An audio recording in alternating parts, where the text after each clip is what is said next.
बुधवार के दिन त्रयोदशी तिथि पड़ रही है। प्रदोष बुधवार का पड़ रहा है। बुधवार की प्रदोष कामना की पूर्ति करती है। बुधवार की प्रदोष पड़ती है तो शिव रजत भवन में निवास करते हैं। मान लो आप प्रदोष का व्रत नहीं कर सकते, आप अगर व्रत नहीं कर सकते तो प्रदोष के दिन, प्रदोष काल में शाम का समय सूर्यास्त का कुछ पल, कुछ घड़ी के पहले से लेकर बाद तक का प्रदोष काल के अंतर्गत आप शंकर जी के मंदिर में जाकर 1 लोटा पानी, 5 बेलपत्र भी अगर समर्पित करते हैं तो संपूर्ण प्रदोष का फल आपके भाग्य में प्रबल हो जाए। शंकर के मंदिर में जाकर शिव जी को जल चढ़ाकर जब कोई चंदन की 3 लाइन भगवान शंकर के शिवलिंग पर खींचता है, शंकर उसका हाथ पकड़कर उसका भाग्य लिखना प्रारंभ कर देते हैं। शंकर के मंदिर में जाकर 1 लोटा जल चढ़ाना प्रारंभ करता है, 3 रेखाएं खींचना प्रारंभ करता है, चंदन लगाकर त्रिपुंड बनाना प्रारंभ करता है। बाबा उसके भी जीवन में सुख हाथ पकड़कर देना प्रारंभ कर देते। किसी भी प्रदोष के दिन 1 धतूरा यदि हम शिव जी पे चढ़ा रहे हैं, 1 चावल का दाना अशोक सुंदरी वाली जगह पर चढ़ा रहे हैं और अपना हाथ उस चावल के दाने पर रखकर चंद्रशेखर चंद्रमौलेश्वर महादेव के नाम का उच्चारण कर रहे हैं। श्री शिवाय नमस्तुभ्यं, बाबा को अपने मन का भाव कर रहे हैं। तो वो 3 महीना तो बहुत दूर है, मेरे बाबा ने अगर कृपा करी तो 3 महीने में मेरा बाबा करुणा करना, दया करना प्रारंभ कर देगा। 3 दिन चंद्रशेखर चंद्रमौलेश्वर। दोष के समय पर अगर मान लो कोई भिखारी से भिखारी व्यक्ति भी है जो ठेला चला रहा है, उसके पास में खाने के लिए कुछ नहीं है, फटे कपड़े पहन रहा है, उसकी जिंदगी में कुछ भी नहीं बचा और कर्जे में लदालूम हो गया, 1 चावल का दाना अगर वो प्रदोष के दिन, प्रदोष काल में शाम के समय पर शंकर के शिवलिंग पर चढ़ा देता है तो 3 या 4 प्रदोष में उसका कर्जा चूकना प्रारंभ हो जाता है। प्रदोष का विधान। निवेदन करूंगा, अगर जिंदगी में थोड़ी सी तकलीफ है, दुख है, कष्ट है, परेशानी है, 5 कमलगट्टे, 5 बेलपत्र तांबे के लोटे में जल भरकर रख लीजिए। सीधे हाथ पर उस कलश को रखो जिसमें 5 कमलगट्टे और 5 बेलपत्र रखिए। श्री शिवाय नमस्तुभ्यम इस मंत्र का 5 बार स्मरण कर कर आपको जो तकलीफ है उसको हृदय चित्त से धरकर मस्तक से कलश को लगाकर किसी एकांतेश्वर महादेव पर, किसी वृक्ष के नीचे विराजमान हो, ऐसे एकांतेश्वर महादेव पर अपनी कामना कर कर वो जल समर्पित कर दो। 1 बेलपत्र, 1 कमलगट्टा उठाकर अपने घर पर लेकर आ जाओ। जो तकलीफ बहुत ज्यादा हो रही है 5 दिन में आपको मालूम पड़ जाएगा, 5 दिन में अंतर आ जाएगा। प्रदोष के दिन यदि आपको कहीं से शमी पत्र मिल जाए, प्रदोष के दिन यदि कहीं से आपको शमी पत्र मिल जाए और प्रदोष काल में, प्रदोष का जो समय होता है, शाम का जो समय होता है प्रदोष काल, 4 प्रदोष, 5 प्रदोष आप कर कर देखिएगा कि आपका कोई काम है, कोई नौकरी के लिए आप अप्लाई कर रहे हैं, कोई समस्या बड़ी विकट आ गई है, कोई तकलीफ विकट आ गई है, कोई समस्या विकट आ गई है, प्रदोष के प्रदोष काल में अगर 1 शमी पत्र भी आप घर के शिवलिंग को, अब ये करने के लिए आपको मंदिर पे शिवलिंग नहीं जाना, अपने घर में जो शिवलिंग, चाहे वो स्फटिक का हो, पारद का हो, कंकर शंकर का हो, लकड़ी का हो, जो शिवलिंग तुम्हारे घर में, कांच का हो, चाहे वो नर्मदा के कंकर का हो, नर्मदेश्वर हो, पाषाण का हो, जो शिवलिंग चांदी का हो, सोने का हो, तांबे का हो, पीतल का हो, जो शिवलिंग तुम्हारे, 1 शमी पत्र यदि आप भगवान शंकर के शिवलिंग पर समर्पित कर रहे हो और उस शमी पत्र को उठाकर रात्रि को 9:15 की जो एक मुहूर्त होता है, एक समय होता है, जिस समय पर हम अपने मन की बात भगवान शंकर को कहते हैं, पूर्व में भी इसका वर्णन हम कर चुके हैं कथाओं में। उस 9:15 पर वो शमी पत्र को उठाकर एक कागज में, एक कटोरी में उसको रखते थे। 4 या 5 प्रदोष के उस शमी पत्र को अपने पास में रखिए और जिस कार्य के लिए जा रहे हो उसको जेब में ऊपर के भाग में उसको रखकर लेकर जाइए। आपका वो कार्य सफल होकर ही रहेगा, वो रुक नहीं सकता। उस शमी पत्र में इतना बल होता है, प्रदोष का जो शमी पत्र होता है वो बड़ा बलवान होता है, बड़ा। सोमवार, प्रदोष, शिवरात्रि, सोमवार की अष्टमी, ये वो तिथियां हैं, ये वो वार हैं। अगर कोई भूल से भी शंकर भगवान के शिवलिंग का निर्माण करता है या अपने घर में रखे हुए शिवलिंग पर शमी पत्र को समर्पित कर देता है तो जिंदगी में उसका बाल बांका हो ही नहीं सकता। प्रदोष के शमी पत्र में बल होता है, प्रदोष के शमी पत्र में। अगर किसी व्यक्ति के जीवन में खो गया, कर्जे में डूब गया, कर्जा बहुत हो गया, पैसा चले गया, गाड़ी चली गई, मकान चले गया, सब गिरवे रखा गया, सब कुछ समाप्त हो गया, उसको प्रत्येक प्रदोष को, प्रत्येक अमावस्या को घी का दीप किसी भी पेड़ के नीचे, ये 5 वृक्ष बताए हैं पितृभाव के, उन 5 वृक्ष में से कहीं पर भी बड़, पीपल, आंवला, शमी, बेलपत्र आदि 5 वृक्ष में से किसी भी वृक्ष के नीचे प्रज्वलित करे और काम ना करे, उसका कर्जा चूकता ही है, चूकता। बेटा बेटी कहीं अप्लाई कर रहे हैं नौकरी के लिए या अन्य चीज के लिए, तो वो अगर बेलपत्री के मध्य पत्ती और ये 2 पत्ती है, इस पत्ती के बीच की जो जगह होती है वहां यदि पीला चंदन और 1 चावल का दाना लेकर हरीश्वर महादेव का नाम लेकर शंकर के शिवलिंग पर प्रदोष के दिन अगर चढ़ा देते हैं तो वो बेटा बेटी जिस एग्जाम को दे रहा होता है अच्छी मेहनत के साथ, लगन के साथ, तो निश्चित है वो उसमें सफलता पाता जरूर है। हरीश्वर महादेव। प्रदोष काल के समय पर वट वृक्ष के नीचे दिया लगाया जाता है। वट वृक्ष के नीचे लौंग का मात्र भोग रख दिया जाता है। लौंग मात्र, अगर वट वृक्ष के नीचे दिया लगाकर एक लौंग का जल या लौंग भगवान वटकेश्वर महादेव के नाम से भी अगर शिव को समर्पित करी है तो ये निश्चित है कि कर्जा कितना भी भारी होगा वो कर्जा चूकेगा जरूर, और कहीं ना कहीं से लक्ष्मी की व्यवस्था देवाधिदेव महादेव करेंगे। 2 बातें हैं, एक मंदिर से चलो, घर से चलो तब एक बात कहना है, और मंदिर में, मंदिर की दहली पर, मंदिर की सीढ़ी पर, मंदिर की चौखट पर, मंदिर के अंदर प्रवेश करो तब एक बात कहना। 2 बातें।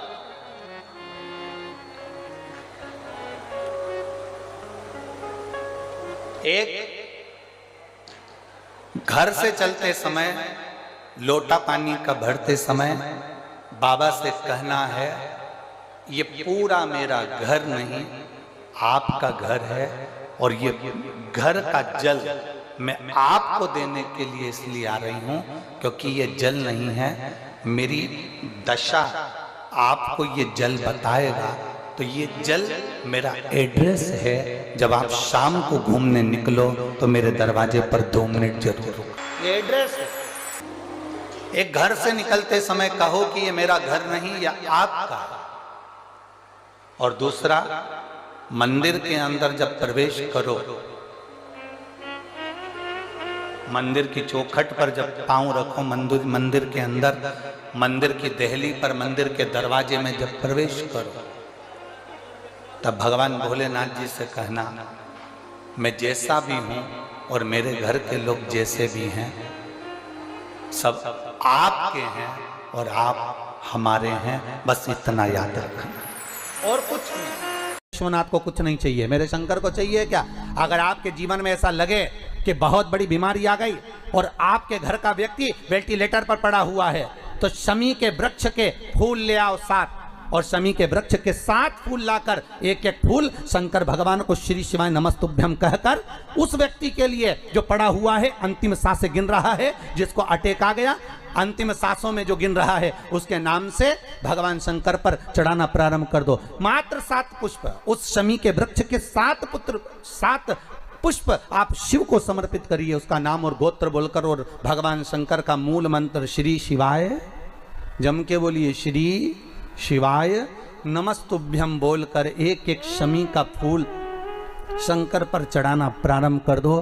फिर आगे वो विश्वनाथ की मर्जी है, वो प्राण कैसे लेकर वापस आता है, उस काल से छुड़ाकर महाकाल कैसे लाता है, ये वो जाने। आपका फर्ज केवल आप अदा करिए।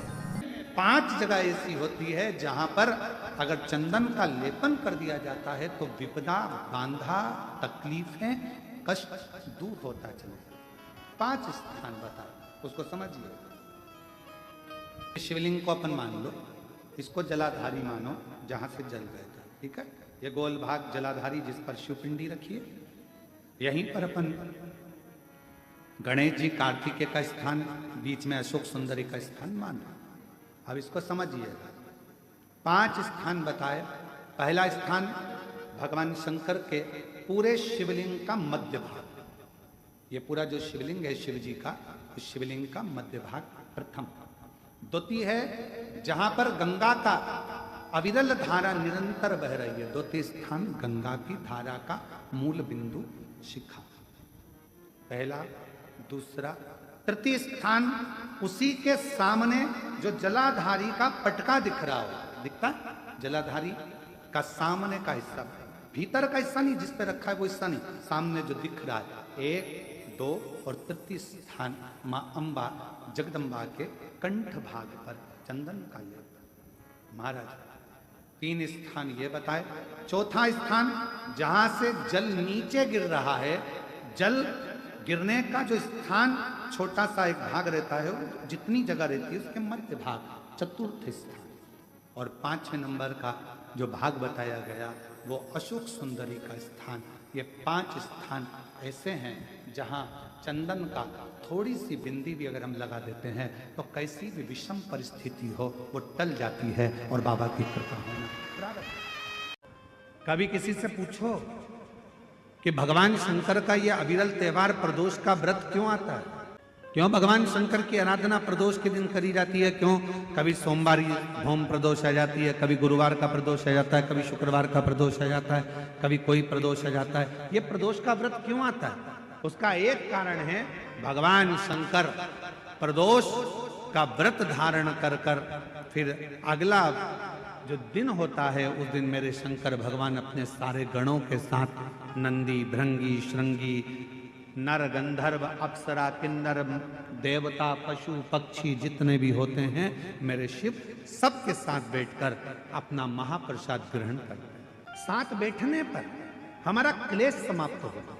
एक बेलपत्र में इतना बल होता है कि 64 योगिनियां, 33 कोटि देवताओं की धर्म पत्नियां, देवियां, 64 योगिनियां, देवियां, सारी सिद्धियां, निधियां, सब बेलपत्र के इस पत्ते के दोनों पत्ते और पत्ते के बीच में जो डंडी होती है, जो बची हुई जगह होती है, सारी निधि, सारी सिद्धि और सारी देवियों का स्थान होता है। जब हम एक बेलपत्र को दिल से अपनी कामना कर कर देवाधिदेव महादेव को, ये शिवलिंग जलाधारी, ये जल बहता है, बेलपत्र समर्पित करते हैं दक्षिण में बैठकर जब डंडी का मुख उत्तर की ओर कर कर बेलपत्र अपने मन से कामना कर कर शिवलिंग पर समर्पित करते हैं तो ऐसी कोई कामना नहीं जो मेरा महादेव पूरी ना करता। बेलपत्री के वृक्ष के नीचे जौ के आटे का चौमुखी दिया, सरसों का तेल डालकर उसमें काली तिल डालकर उसमें एक सफेद फूल डालकर बेलपत्री के वृक्ष के नीचे जैसे एक चौमुखी दिए को जौ के आटे के दिए को लगा दिया जाता है। जो व्यक्ति चिड़चिड़ करता है, जो व्यक्ति क्रोध करता है, जो व्यक्ति अपशब्द बोलता है, आड़ा टेढ़ा बोलता है, ताने देता है, ईर्ष्या रखता है, घर में चिड़चिड़ करे, पूरे घर को अस्त व्यस्त कर रखा, उस व्यक्ति का नाम और गोत्र बोलकर मात्र मात्र किसी भी महीने की शिवरात्रि पर, हर महीने शिवरात्रि आती, किसी भी महीने की शिवरात्रि पर एक दिया लगा दिया जाए, व्यक्ति अपशब्द कहना बंद कर देता है, उसका प्रेम प्रबल हो जाता है, उसकी ईर्ष्या समाप्त हो जाती है, उसकी नफरत समाप्त। कभी आपको ऐसा लगे कि मेरे घर में बहुत ज्यादा मात्रा में क्लेश रहता है, बहुत झगड़ा, परिवार में विवाद, तो प्रयास करा करो जब आप देवादिदेव महादेव को जल चढ़ाने के लिए जाएं और प्रदोष का यदि दिन हो या महीने की शिवरात्रि हो या प्रदोष का दिन हो, तो उंगली में ही भले एक उंगली में जरा सा शहद लगा कर ले जाओ और अशोक सुंदरी वाली जगह पर और शिवलिंग पर उस शहद को लगाकर जल चढ़ाने का प्रयास करो। आप दो प्रदोष या 2 महीने की शिवरात्रि अगर आपने कर ली, अपने आप आपके घर में क्लेश समाप्त होता चले जाएगा, शांति बनना प्रारंभ हो जाएगा। शहद में वो फल है, मधु में वो फल है। के जीवन में बहुत कष्ट है, बहुत कष्ट। 5 कमलगट्टे, 5 बेलपत्र तांबे के लोटे में जल भरकर रख लीजिए। सीधे हाथ पर उस कलश को रखो जिसमें 5 कमलगट्टे और 5 बेलपत्र रखिए। श्री शिवाय नमस्तुभ्यम इस मंत्र का 5 बार स्मरण कर कर आपको जो तकलीफ है उसको हृदय चित्त से धरकर मस्तक से कलश को लगाकर किसी एकांतेश्वर महादेव पर, जिस शिवलिंग पर कोई पूजन करने ना जाता हो, एकांत में बैठे हो, जंगल में बैठे हो, कहीं किसी वृक्ष के नीचे विराजमान हो, ऐसे एकांतेश्वर महादेव पर अपनी कामना कर कर वो जल समर्पित कर दो। 1 बेलपत्र, 1 कमलगट्टा उठाकर अपने घर पर लेकर आ जाओ। जो तकलीफ बहुत ज्यादा हो रही है 5 दिन में आपको मालूम पड़ जाएगा, 5 दिन में अंतर आ जाएगा। एक निवेदन सभी श्रोता बहन भाइयों से, कथा आस्था चैनल पर जो सुन रहे हैं, फेसबुक यूट्यूब पर जो सुन रहे हैं और पंडाल में बैठकर जो सुन रहे हैं, जिस दिन दिल से हारो ना, थोड़ी तकलीफों में अगर घिर जाओ, तकलीफें आ जाएं, कष्ट आ जाए, तकलीफें जिस दिन तुम्हारे भीतर बहुत ज्यादा मात्रा में आ जाए, उस दिन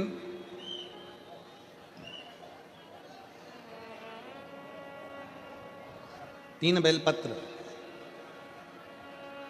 एक बेलपत्र में पीला चंदन, बीच वाली पत्ती।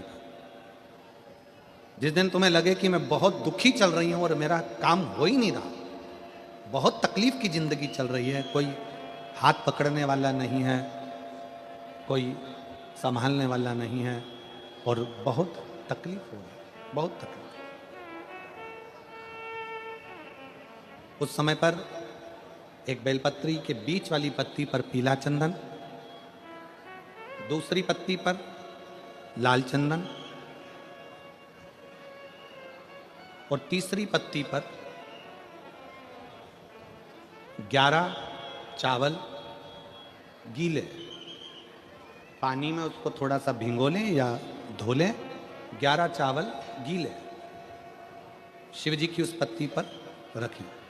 सबसे पहला पीला चंदन का बेलपत्र, दूसरे नंबर पर लाल चंदन का बेलपत्र, तीसरे नंबर पर जो 11 चावल आपने धोकर रखे हैं वो हाथ की हथेली में रखना है और हाथ की हथेली में रखकर अपनी कामना कर कर भगवान शंकर से विनय कर कर पंचाक्षर मंत्र नमः शिवाय या षडाक्षर मंत्र ओम नमः शिवाय या श्री शिवाय नमस्तुभ्यम बोलकर उस बेलपत्र पर सीधे हाथ में रखकर उल्टे हाथ का स्पर्श कर कर बाबा से अपने मन के भाव कहकर शंकर के शिवलिंग पर उसे समर्पित कर दीजिए। 1 ही लोटा जल, जहां से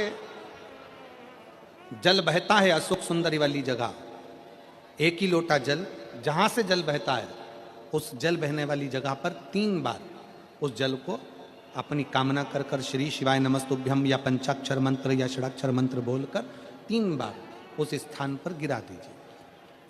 गिराने के बाद में बाबा से विनय कर कर अक्षत वाली जो बेलपत्र है, 1 बेलपत्र और 1 अक्षत उसमें से अपने लिए लेकर आ जाओ। उसको 2 महीना 3 महीना अपने घर में रखिए। जितना भी दुख है धीरे धीरे बाबा समाप्त कर कर खुशियां घर में लेकर आता ही है। दुख समाप्त होगा, खुशियां घर में आएगी जरूर। शुक्रवार की अगर प्रदोष पड़ती है तो शिव नीलकंठ पर विराजमान होते हैं। शुक्रवार की प्रदोष सुख और शांति देती है। मान लो आप प्रदोष का व्रत नहीं कर सकते, आप अगर व्रत नहीं कर सकते तो प्रदोष के दिन, प्रदोष काल में शाम का समय सूर्यास्त का कुछ पल, कुछ घड़ी के पहले से लेकर बाद तक का प्रदोष काल के अंतर्गत आप शंकर जी के मंदिर में जाकर 1 लोटा पानी, 5 बेलपत्र भी अगर समर्पित करते हैं तो संपूर्ण प्रदोष का फल आपके भाग्य में प्रबल हो जाए। का जब प्रदोष पड़े, जिसको कहते हैं शुक्र प्रदोष, शुक्रवार के प्रदोष वाले दिन उस एक चक्षु नारियल को एक बेलपत्री के साथ में महाराज अंदर तिजोरी में या अलमारी में, या आपकी जहां बरकत होती है, दुकान का जहां व्यापार व्यवसाय चलता है, अलमारी, उसमें उसको रख दिया जाता है। कब रखना है? शुक्रवार का प्रदोष के दिन। और शुक्र प्रदोष के दिन उसको रखने के बाद में दूसरा दिन, अर्थात शुक्र प्रदोष के दिन रख दो और शनिवार के दिन उसको निकाल लो, और निकालने के बाद उसको पूरे घर में घुमाने के बाद में श्री गणेश जी के मंदिर में, जो भी तुम्हारे घर में, तुम्हारे गांव में, तुम्हारे नगर में जो गणेश जी का मंदिर हो, उस मंदिर में ले जाकर उसको रखी आइए।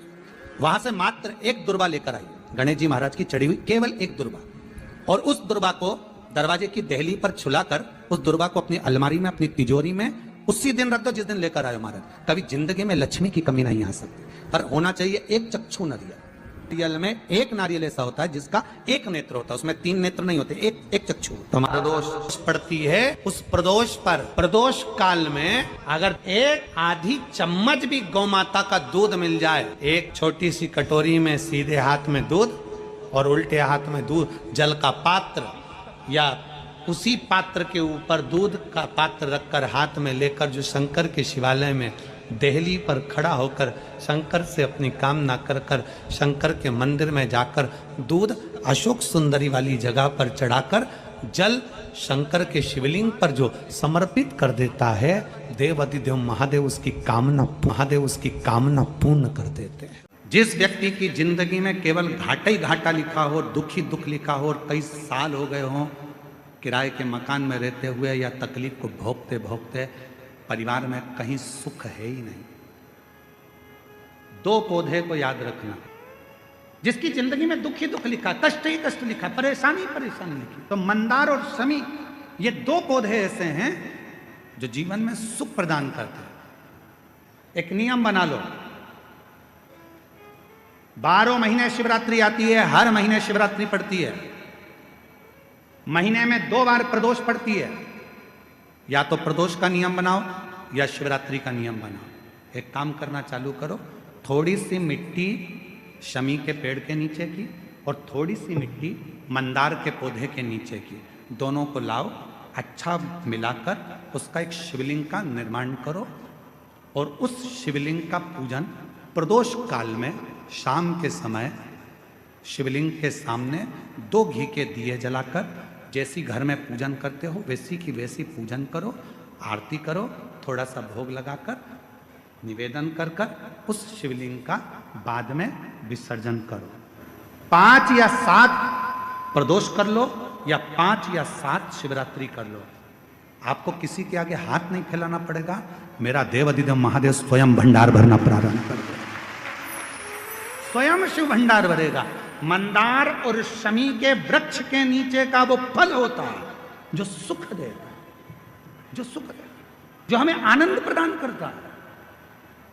मंदार मतलब आप लोग जानते हो, वो सफेद आंकड़े की जो जड़ होती है, आंकड़ा होता है, उसके छोटे छोटे फूल होते हैं मंदार के, भगवान शंकर को चढ़ते हैं। और शमी की पत्ती तो आप लोग जानते ही हो, शमी का पत्र, इसके पौधे के नीचे और उसके पौधे, इसका वृक्ष और उसके वृक्ष के नीचे की थोड़ी थोड़ी मिट्टी प्रदोष काल में, या तो प्रदोष हो या शिवरात्रि हो, दोनों को मिलाकर उसका शिवलिंग बनाकर उसकी आराधना, उसकी आराधना। बेटा बेटी कहीं अप्लाई कर रहे हैं नौकरी के लिए या अन्य चीज के लिए, तो वो अगर बेलपत्री के मध्य पत्ती और ये 2 पत्ती है, इस पत्ती के बीच की जो जगह होती है वहां यदि पीला चंदन और 1 चावल का दाना लेकर हरीश्वर महादेव का नाम लेकर शंकर के शिवलिंग पर प्रदोष के दिन अगर चढ़ा देते हैं, तो वो बेटा बेटी जिस एग्जाम को दे रहा होता है अच्छी मेहनत के साथ, लगन के साथ, तो निश्चित है वो उसमें सफलता पाता जरूर है।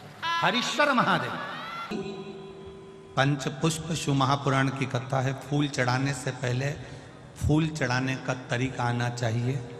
फूल चढ़ाने से पहले कौन से पुष्प आप देने जा रहे हो, वो फूल कहाँ से लेकर आए हो, उसका तरीका आना चाहिए।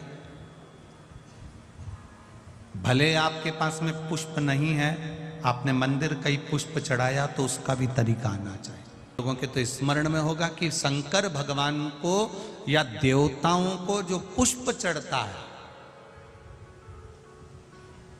उस फूल को अगर कोई पेड़ पे से, डाली पे से तोड़ा जाता है तो नहाकर नहीं तोड़ते। भगवान को चढ़ने वाले पुष्प को बिना नहाए तोड़ा जाता है, नहाकर पुष्प नहीं तोड़ा जाता।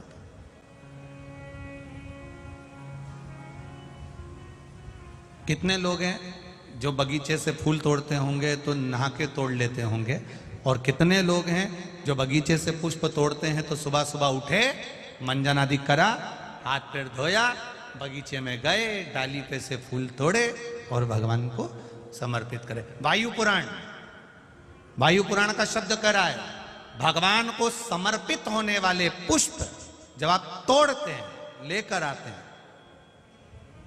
और पुष्प का एक नियम है, पुष्प धोया भी नहीं जाता। पुष्प को पानी में धोते नहीं है, जैसा डाली से मिला है बस उसको लिया, रख दिया। जब आप पूजन करने के लिए बैठे और पूजन के समय पर उस पुष्प को तुमने उठाकर भगवान को समर्पित किया, भगवान को चढ़ाया, भगवान को समर्पित करना प्रारंभ करा। अब आप लोग कहेंगे गुरुजी शरीर बासी है, शरीर हमारा, बताओ हम स्नान करें नहीं है और स्नान नहीं करे और फूल तोड़ लिया तो वो फूल अशुद्ध नहीं हो गया, वो फूल शुद्ध ही नहीं हुआ। वायु पुराण कर रही है, वायु पुराण वर्णन कर रही है भगवान को चढ़ने वाला पुष्प जब हम डाली पे से उतार कर लेकर आते हैं और लाकर हम भगवान के पास में कहीं स्थान पर रख देते हैं, और स्नान करने के बाद जब हम शंकर भगवान को याद, कोई भी राम जी को, कृष्ण जी को, ठाकुर जी को, देवी जी को वो पुष्प जब समर्पित करते हैं तो उससे ना जाने कितने कितने दोष हमारे जीवन के समाप्त हो जाते हैं। ये वायु पुराण वर्णन कर, ना जाने कितने कितने दोष हमारे समाप्त हो जाते हैं। ये वायु पुराण कर, ये वायु पुराण। मान लो बहुत बड़ा रोग हमारी ज़िंदगी में आ गया, बहुत बड़ी बीमारी हमारी ज़िंदगी में आ गई, डॉक्टर की दवाई भी ले रहे हो, इलाज भी करवा रहे हो, जांचें भी करवा रहे हो, सब कुछ कर रहे हो, सब कुछ। उसके बाद भी यदि आराम नहीं लग रहा, उसके बाद भी अगर हमको हमारे शरीर में आराम नहीं लग रहा, तो फिर हम क्या करें? तब 2 लोटा जल लीजिए, 5 बेलपत्री शिव जी पर चढ़ा दीजिए, और जल की धार दोनों हाथों से धीरे धीरे कुंदकेश्वर महादेव का नाम लेकर जल की धार चढ़ाना प्रारंभ करें। 1 बेलपत्र और शिव जी पे चढ़ा हुआ जल लेकर आ जाइए। जल को सुबह पी लीजिए, बेलपत्र को प्रदोष काल के समय पर चबा चबा कर खाना प्रारंभ कर लीजिए। दवाई लगना चालू हो जाएगी, शरीर को आराम लगना प्रारंभ